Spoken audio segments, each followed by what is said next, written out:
Welcome to Art Class in Quarantine. Like many of you, I'm spending a lot more time inside. I'm working from home, and I thought I would take the opportunity to work on my art. My background is in visual art, and I thought that the time that I have here in the apartment would be very well spent thinking about the art that I do and how I can improve it.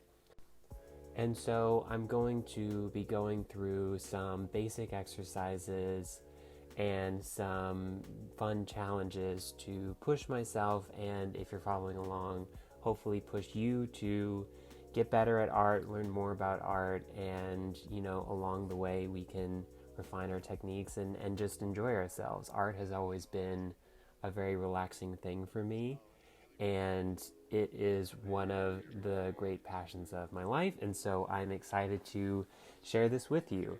And this series, Bad Bob Ross, for those of you who are not familiar with him, Bob Ross was a very influential landscape painter who had a huge impact on a whole generation of artists and non-artists.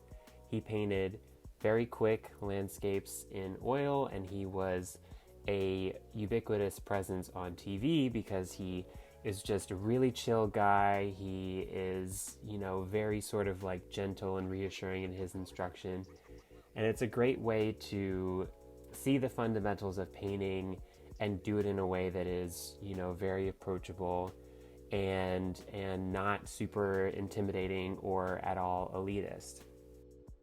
To challenge myself, I thought I would go in knowing only the initial prep that he made to the canvas and the colors that he was using. And so for this first episode, everything that you're seeing, I am seeing what he does in the landscape at the exact same time as you are.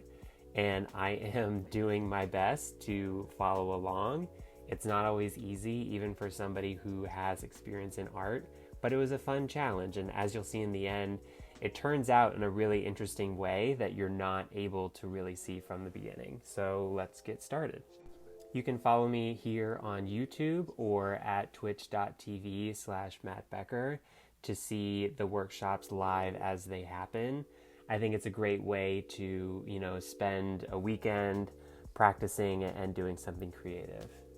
One thing to note for this and for future episodes, I use acrylic paint just because it's something that I'm more comfortable with. I believe Bob Ross paints with oils, and so the drying time is very, very different. And what you'll see is, if you watch the episode, he is able to take the time and beautifully sort of blend all these colors together. With acrylic paint, your drying time is so much faster. I mean, we're talking about minutes for acrylic paint versus multiple days for oil. But at the same time, I kind of like the more gestural, rough, almost impressionist look of it, and it gives you kind of a good opportunity to see how fast you're going and where you can improve or be better. There's also a acrylic retarder that you can get that will slow the drying process a little bit, and you'll probably see me using that in future episodes. And now I'm laying down the mountains with a palette knife. This was super intimidating. I had no idea how it was going to go. I was working on such a small canvas and literally having to, push the pigment into the canvas. So I tried my best and hoped that it would all work out. It ended up being a little bit smaller than his mountains. I don't think that I was quite aware of the scale that I needed, obviously, because I didn't know his final vision. It all works out in the end, I think, as these things generally do when you're not taking it too seriously. But yeah, I made some pretty tiny mountains. And then this white part detailing on the mountain, it looked really rough when I was doing it. I think, as with many paintings, once you get a little bit of distance, it looks a lot better, because when I rewatch, this actually looks, pretty great, like a good mountain. It's a very sort of Coors Light effect that we've got going on there.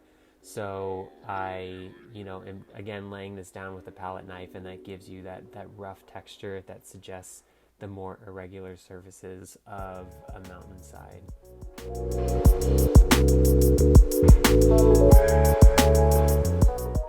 You can see see I'm starting to block out the colors and shapes that will be in the foreground.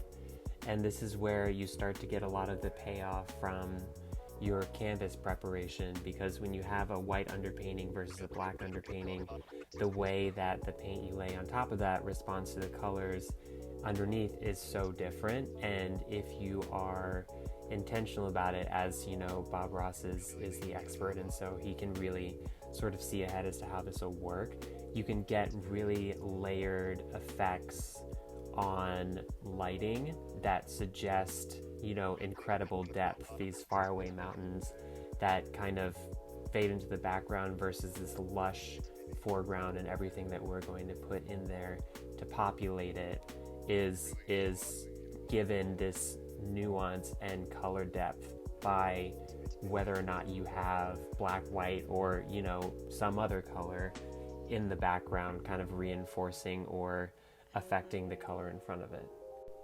And for these tree details, it's so much simpler than it looks. You can get just sort of a small brush, and you just kind of like tap it while you're holding the brush completely perpendicular to the painting. It's almost like a spongy kind of effect, and the individual bristles pressing down does a lot to give you that sort of leafy texture. And the more sort of free form you are with mixing your colors, the more additional variety you get. The river texture, I painted that with a fan brush in just these light side to side motions. As you can see, I get a little bit of blue because I feel like there's a little too much white. And again, not really washing in between and just layering the colors on gives you more variety that would otherwise take an extensive amount of time that you can really do super quickly. You really mean a lot to me. And spelling really mean a lot to me. At this point, I think I was starting to feel a lot better about the painting overall. Again, you can really tell where I missed the mark in relation to what Bob Ross was doing in terms of how far down the mountains come. But with everything sort of assembled here, you get such a rich picture of light, background, foreground, and different color values that is really fascinating, and is something that I could not have conceived of right when I started. And so I'm pleased with how this all turned out. And then these trees that are being added in the very, very foreground does, you know, it's the final touch that brings the super foreground and really ties it together. So when you're making a painting, oftentimes a classic technique and something to be mindful of is how you're drawing the viewer of the painting around the entire composition. What makes something really interesting when we're looking at it is these cues that draw us and spur us to look around. And you can do that with light and value if you're very mindful of it. And so you think about the very, very bright yellow and red of the sky that's right behind the mountain, the white of the trunk of the trees on the right, the light white and blue of the river set against the very dark shadow values of the trees and the bushes, really sort of like draws you back and forth around and makes the whole composition that much more interesting.